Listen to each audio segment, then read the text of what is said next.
Balaraju case విషయం అయితే ఇంకా హరి అయితే ఇంకా జైలుకైతే వెళ్తాడు. వెళ్ళిన తర్వాత ఇంకా తను కోర్టు నుంచి తెచ్చుకున్న కాగితాలను చూపించి ఇంకా బాలరాజుతో డైరెక్ట్గా మాట్లాడే అవకాశం తీసుకొని లోపలికైతే వెళ్ళిన తర్వాత, బాలరాజు నీకు అసలుకి బెయిల్ వస్తుందని చెప్పని నేను అనుకోలేదు. ఒక వారం రోజులైన టైం మనకు వచ్చింది అంటే ఈ వారం రోజుల లోపల మనం ఇంకా సాక్ష్యాలు సంపాదించాలి. ఆ రోజు ఏం జరిగిందో మొత్తం నాకు నిజం చెప్పు అంటే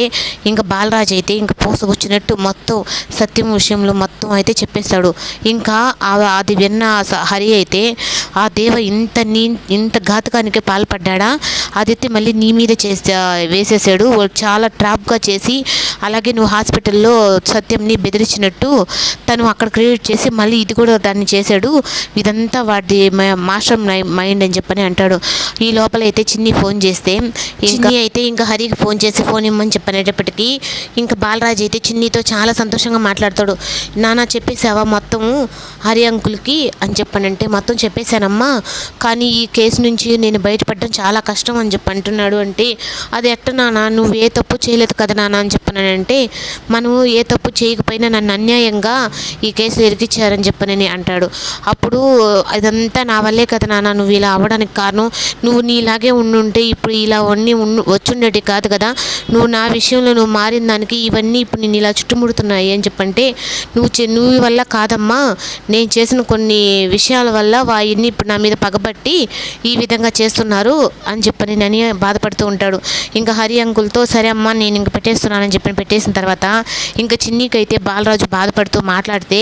ఇంకా అదే ఆలోచిస్తూ అక్కడ ఉంటుంది. ఈ లోపల హాఫ్ టికెట్ అయితే, ఏంటి చిన్ని చాలా బాధపడుతూ ఉన్నావంటే, నాన్నని ఎలా బయటకు తీసుకురావాలో అర్థం కావట్లేదు హాఫ్ టికెట్, అయినా నాన్నకి శత్రువులు ఉన్నారు, వాళ్ళే చేశారంటున్నారు, ఎవరు ఆ శత్రువులు అని చెప్పనంటే, అప్పుడు మీ నాన్న నీకు ఒక విషయం చెప్పేదా, మీ నాన్న ఇప్పుడు బయటకు రావాలి అంటే సరళ అమ్మ కానీ మా ఆయన్ని బాలరాజు చంపలేదు అని చెప్పనని కోర్టుకి కానీ చెప్పిందంటే మీ నాన్నని బెయిల్ మీద మంజూరు చేస్తారు, అప్పుడు మన సాక్ష్యాలన్నీ సంపాదించడం చాలా ఈజీ అవుతుంది అని చెప్పనని సలహా ఇచ్చేటప్పటికి ఇంకా ఈ లోపల భారతమ్మ కూడా అయితే వస్తుంది. వచ్చి తర్వాత అవునమ్మా హాఫ్ టికెట్ చెప్పినట్టు సరళగాను వచ్చి కోర్టుకి చెప్పిందంటే మీ నాన్నకి బెయిల్ వస్తుంది, అప్పుడు అసలు సత్యం చంపింది ఎవరో మీ నాన్న తెలుసుకుంటాడని చెప్పి అనేటప్పటికి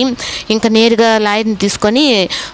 సరళ వీళ్ళ ఇంటి దగ్గరికి అయితే వెళ్తుంది. అప్పుడు ఇంక మొత్తం అయితే చెప్తుంది, అత్తయ్య మా నాన్న మీ నాన్న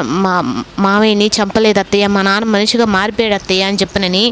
ఎంత చెప్తున్నా సరళకైతే మాత్రం ఏం వినిపించుకోకుండా, ఆ నీచుడు కూతువి అసలు నీ ఇంట్లోకే రావద్దన్నాను కదే, ఎందుకు వచ్చేవి నువ్వు అని అంటుంది. ఇంక లాస్ట్ అయితే కాళ్ళు కూడా పట్టుకొని, అత్తయ్య నేను నన్ను మా నాన్నని బయటకు రప్పించేలా చేయండి అత్తయ్య, అప్పుడు మా నాన్న నిర్దోషం చెప్పని మీకు కూడా అర్థమవుతుంది అత్తయ్య, మా మామయ్యని ఎవరు చంపారనేది మా నాన్న తెలుసుకుంటాడు, ఈ ఒక్క సహాయం చేయండి అత్తయ్య అని చెప్పని కాళ్ళ మీద పడినా కానీ కాస్త కూడా చిన్నపిల్ల అని చెప్పని కనుకరం లేకుండా అలాగే చిన్నినైతే తోసేస్తుంది. అప్పుడు హాఫ్ టికెట్ అయితే, అమ్మ మీ పిల్లలతో పాటే కదా తను కూడా చిన్నపిల్లే కదమ్మా, తను కూడా అయిన తన మీద కాస్త కూడా మీకు కనికరం రావటం లేదా అని చెప్పనంటే, అప్పుడు ఇంక చందు కూడా అయితే అంటాడు, అమ్మ ఒక్కరావ ఆలోచించి రాదా అని చెప్పనంటే, ఏంట్రా మీ నాన్న ఉన్న రోజులు మీ నాన్నతో తిరిగాడు ఈ హరి, ఇప్పుడేమో ఆ బాలరాజు అని కూడా తిరుగుతున్నాడు, వీళ్ళందరూ మోసగాలని చెప్పని మీకు అర్థం కావటం లేదా, మీ నాన్న మనకు దూరం చేశారు, అయినా నువ్వు ఎందుకు వాళ్ళకి సపోర్ట్ చేస్తున్నావు అని చెప్పని చందునైతే తిడుతుంది. అయినా నువ్వు కూడా అసలు మా ఇంటికి రావద్దు ఆ లాయరు అని చెప్పనని ఇంకా తనని కూడా తిడితే, నేను న్యాయం పక్కనే నేను లాయర్ వృత్తిలో ఉన్నాను అని చెప్పనంటే, ఏంటి నీకు తెలిసిన